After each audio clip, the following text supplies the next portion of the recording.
So in this video, I'm going to break down the 4 things that you need to have if you want to become a SolidWorks Pro in 2026. So what is the problem with most of the SolidWorks users? Why they don't improve? Why they constantly stuck in the beginner phase? The reason for that is because they learn only tools, right? Separate tools, but they don't know how they work together, how to use them in the specific situations. They just watch random tutorials. They have no core foundation. They don't know how to build sketches, models that are clean, stable, and that are easy to update. And they don't have the structured approach that professionals have in engineering environment.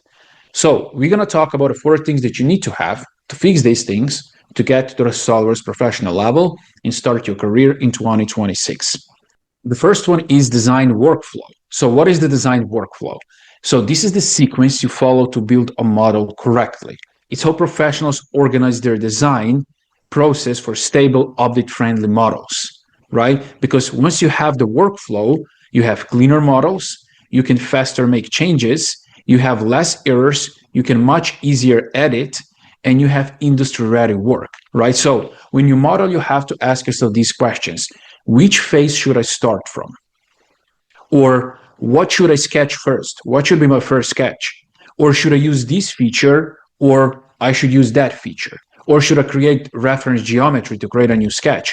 Or maybe use a face, the plane of the part? Or should this be a multi-body part or assembly? Right? You have to answer these questions to define your workflow.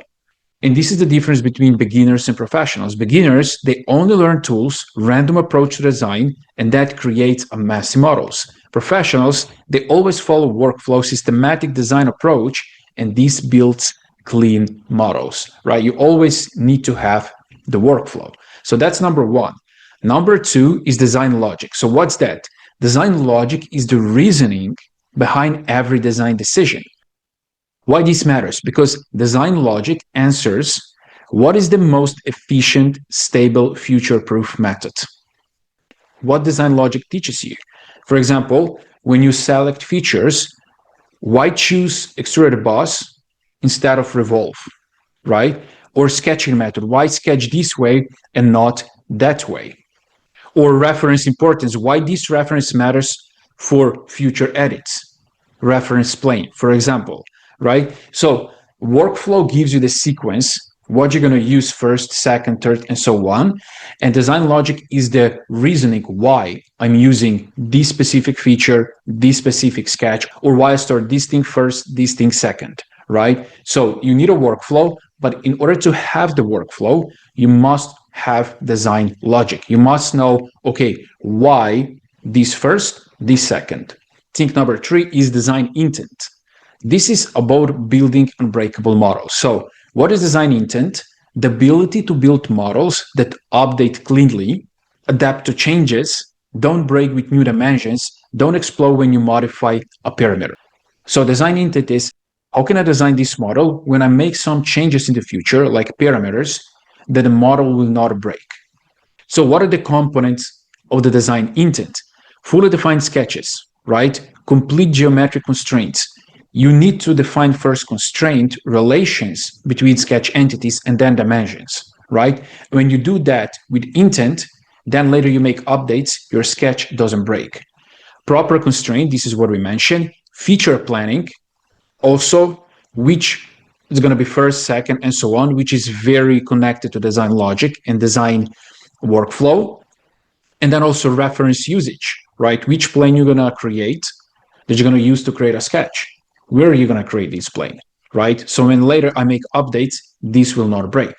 So why this matters? Because company needs designer with design intent, because 80% of the real work involves modifying existing models, right? You create one base model and then you have to modify that in the future a lot.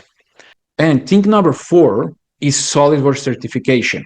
These certifications prove your skills. So we have the 2 main ones, which is CSWA Associate, Certified SolidWorks Associate, and Certified SolidWorks Professional. So what CSWA shows you? It demonstrates foundational knowledge and understanding of professional workflow in SolidWorks. So you're going to be tested clean sketching, feature planning and accuracy, right? You're going to have to calculate mass, center of the mass, so you must have an accuracy. And also feature planning, this is important because you're going to have to make some changes. You're going to have to update, right? So design intent, design workflow, design logic is very important. This is what I test, not just knowing the tools. And then we have CSWP. This certificate alone puts you in the top 15% of the SolidWorks users worldwide and proves that you have advanced skills. So you're going to be tested assembly, part design, and configurations. So these are the two certifications that are globally recognized. They're official certification of the SolidWorks. Now, why these certification matter? This is what employers use to filter candidates.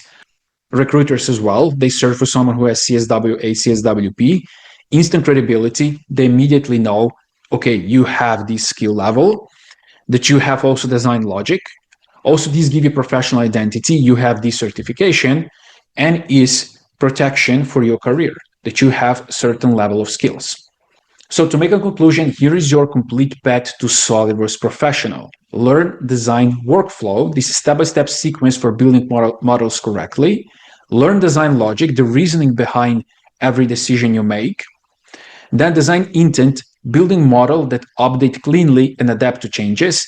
And then get certifications, CSWA and CSWP, to prove your professional skills.